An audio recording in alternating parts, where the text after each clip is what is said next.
এটা মূল নিয়ম আপনারা নিজেরা করবেন আগের মতো, আমি জাস্ট শর্টকাটে করে দিচ্ছি। মূল নিয়ম একটা করে দিব, আর বাকিগুলো নিজেরা করবেন। হ্যাঁ, একই টাইপের মূল নিয়ম তো বারে বারে করার দরকার নেই। 3টি ক্রমিক স্বাভাবিক সংখ্যার যোগফল, এখানে কয়টা সংখ্যা? 3টা ক্রমিক স্বাভাবিক সংখ্যার যোগফল 18। তাহলে 18 কি? অঙ্কে চাইছে কি? সংখ্যা 3টির গুণফল। তাহলে আমাদের প্রথম কাজ কি?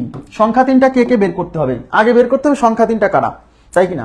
তাহলে এই যে যোগফল 18, এই যোগফল 18কে আমরা ভাগ করব কত দিয়ে? যেহেতু 3টা সংখ্যা, তাহলে 3 দিয়ে ভাগ করব। 3 6 18। এই 6 কি?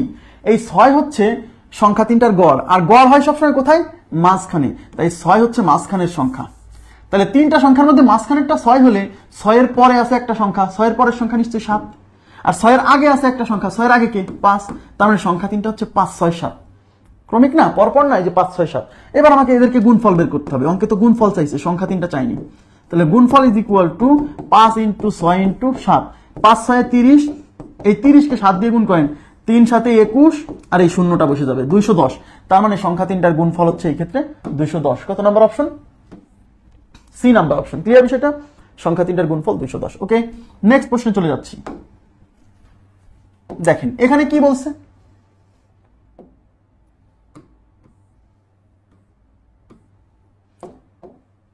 এখানে বলছে 4টি ক্রমিক স্বাভাবিক সংখ্যার যোগফল 26। এখানে সংখ্যা কিন্তু 4টা, 4টি ক্রমিক স্বাভাবিক সংখ্যার যোগফল, যোগফল কত? 26 হলে ছোট সংখ্যা ও সবচেয়ে ছোট ও সবচেয়ে বড় সংখ্যার গুণফল কত? এবার কিন্তু সবগুলো সংখ্যার গুণফল চাইনি, এখানে সংখ্যা কিন্তু 4টা, বুঝছেন? এখানে সংখ্যা হচ্ছে 4টা।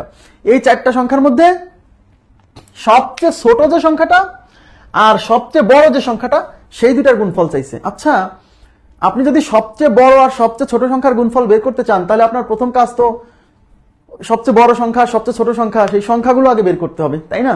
তাহলে এখানে 26 কি? এই 26 হচ্ছে যোগফল। তাহলে 26কে আমরা কত দিয়ে ভাগ করব? যেহেতু 4টা সংখ্যা, তাই 4 দিয়ে ভাগ।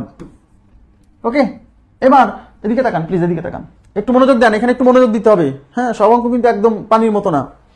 আচ্ছা, এখানে 4 দিয়ে 26কে কাটা যায় না, তাহলে 2 দিয়ে কাটেন। এই যে 2 দুগুণী 4, 13 দুগুণী 26, তার মানে 13/2। এখন 13কে তো 2 দিয়ে ভাগ করা যায় না, ভাগ করলে ফ্র্যাকশন আসবে। ফ্র্যাকশন কত আসবে? 6 দুগুণী 12, আর 1কে 2 দিয়ে ভাগ করলে 0.5, মানে 6.5। আমার কথা কি বুঝছেন? এদিকে তাকান প্লিজ, এদিকে তাকান। 6.5, এই 6.5 কি?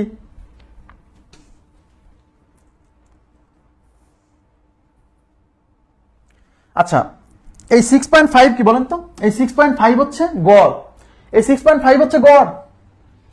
সবাই একটু মনোযোগ দিতে হবে প্লিজ। এই 6.5 হচ্ছে গড়, আর গড় হয় কোথায়? মাঝখানে। তাহলে এখানে সংখ্যা কিন্তু 4টা। আমি এই সংখ্যাগুলোকে দাগ দিয়ে বোঝাচ্ছি, যে 1 2 3 4, এই 4টা সংখ্যা, এই দাগগুলো হচ্ছে সংখ্যা বোঝাচ্ছি। এখন এদিকে তাকান, আগের অঙ্কে সংখ্যা ছিল কয়টা? 3টা। এখন ভাই 3টা সংখ্যার তো সরাসরি মাঝে পাওয়া যায়, 3টা সংখ্যার ক্ষেত্রে তো সরাসরি মাঝে পাওয়া যায়, এই যে মাঝখানেরটা। কিন্তু 4টা সংখ্যার ক্ষেত্রে তো সরাসরি মাঝে পাওয়া যাচ্ছে না। 4টা সংখ্যার মাঝখানে কোথায় জানেন? এই মাঝের দুইটার মাঝখানে, এই যে এখানে হচ্ছে, এই যে এইখানে, এই যে গড় যে 6.5 না, এই 6.5 কিন্তু এই মাঝে যে দুইটা সংখ্যা আছে না, সেই মাঝের দুইটার মাঝখানে। সরাসরি আপনি সংখ্যা পাবেন না। তার মানে যখন জোড় সংখ্যক সংখ্যা হবে, এদিকে তাকান প্লিজ, এই যে 4টি সংখ্যা, এটা কিন্তু জোড় সংখ্যক সংখ্যা। জোড় সংখ্যক সংখ্যা হলে আপনি যে গড় পাবেন, সেই গড় থেকে সরাসরি কোনো সংখ্যা পাবেন না, সেই গড়টা পাবেন মাঝের দুইটার মাঝখানে। এদিকে তাকান, তাহলে এই মাঝের দুইটার মাঝখানে হলো 6.5। এ থেকে বুঝতে হবে এই 6.5 এর পরে আছে একটা, 6.5 এর আগে আছে একটা। এখন আপনারা বলেন 6.5 এর পরে, আর মানে এই 6.5 হচ্ছে এইটা আর এইটার মাঝখানে, তাহলে এইটা 6 আর এটা 7, বুঝতে হবে বিষয়টা। এই যে 6.5 এর পরে নিশ্চয়ই 6.5 এর চেয়ে বড় হবে, মানে 7, আর 6.5 এর আগে নিশ্চয়ই 6.5 এর চেয়ে কম হবে, 6। তার মানে এই যে 6.5, এটা থেকে বুঝতে হবে এটা হলো 6 আর 7 এর মাঝে। তাই এটা যদি 6 হয় এটা 5, এটা যদি 7 হয় এটা 8। তার মানে সংখ্যা 3টা হচ্ছে 5 6 7 8, সংখ্যা 4টা। এবার অঙ্কে চাইছে সবচেয়ে ছোট সংখ্যা সবচেয়ে বড় সংখ্যার গুণফল। সবচেয়ে ছোট সংখ্যা হচ্ছে 5, সবচেয়ে বড় সংখ্যা হচ্ছে 8। তাহলে সবচেয়ে ছোট সবচেয়ে বড় সংখ্যার গুণফল হচ্ছে 5 × 8 40। বুঝছেন কিনা বলেন প্লিজ।